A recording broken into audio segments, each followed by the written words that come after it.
બેનર્જીએ એક જ જનસભામાં ભાજપ પર આકરા પ્રહારો કરતા ગંભીર આક્ષેપ કર્યો. મમતા બેનર્જીએ ચૂંટણી પંચને ભાજપ કમિશન ગણાવ્યું.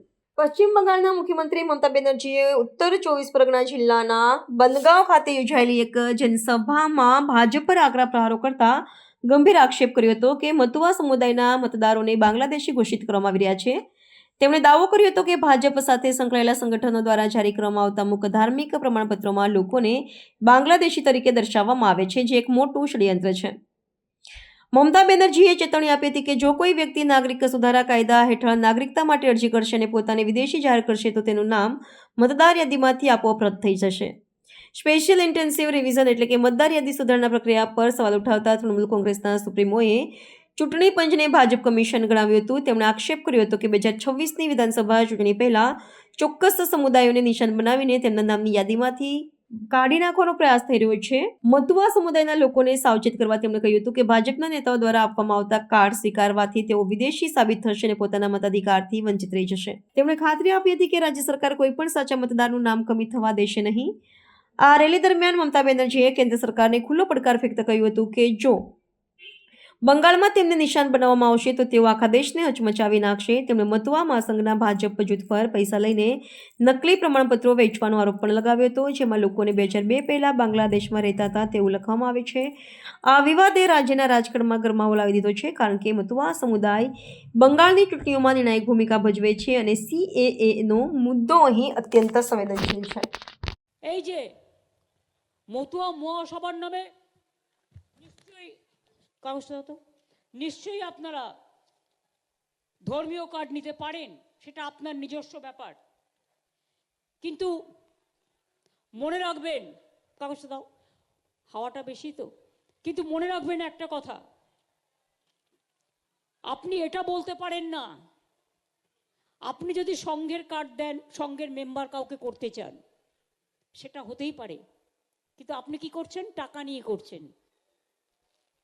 100 টাকা দিয়ে লিখতে হচ্ছে মতুয়া সংঘের সদস্য করা হলো, আর বলছে এটা নিয়ে গেলেই আপনি ভোটার হয়ে যাবেন।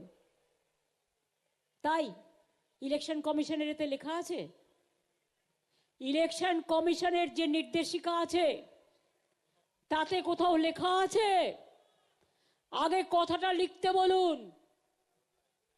আপনাদের চিট করছে, প্রতারিত করছে, প্রতারণা করছে, এর বড় শাস্তি।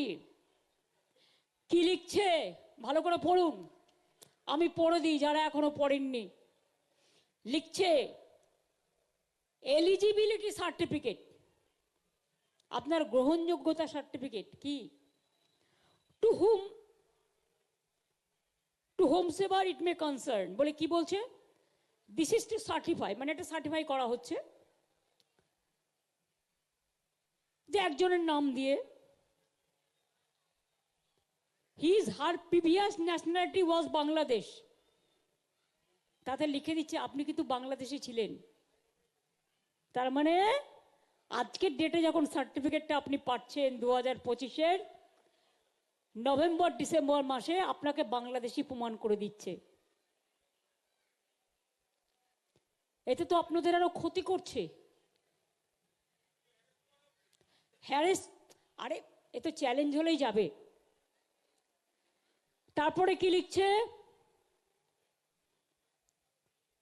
আমরা তাকে চিনি, মানে ইংরেজিতে he she is known to me and to the best of my knowledge and believe she belongs to Hindu Matua community and continues to be a member of the above mention community. সেটা আপনি লিখতেই পারেন, কেউ মতুয়া কমিউনিটির লোক তাকে অনেক রামকৃষ্ণ মিশনও কার্ড দেয়, কোনো যায় আসে না, কিন্তু সেখানে কোথাও লেখা থাকে না কে কোন দেশে নাগরিক। এখানে তো আপনি বাংলাদেশের নাগরিক লিখে দিচ্ছেন, আর লিখে দিচ্ছেন 2002 ম্যাপিং করছেন SIR এ, আর লিখে সার্টিফিকেটটা দিচ্ছেন 2025 সালে। তার মানে আপনাদের প্রমাণ করে দিচ্ছে যে আপনারা বাংলাদেশি। বুঝতে পারছেন কিছু?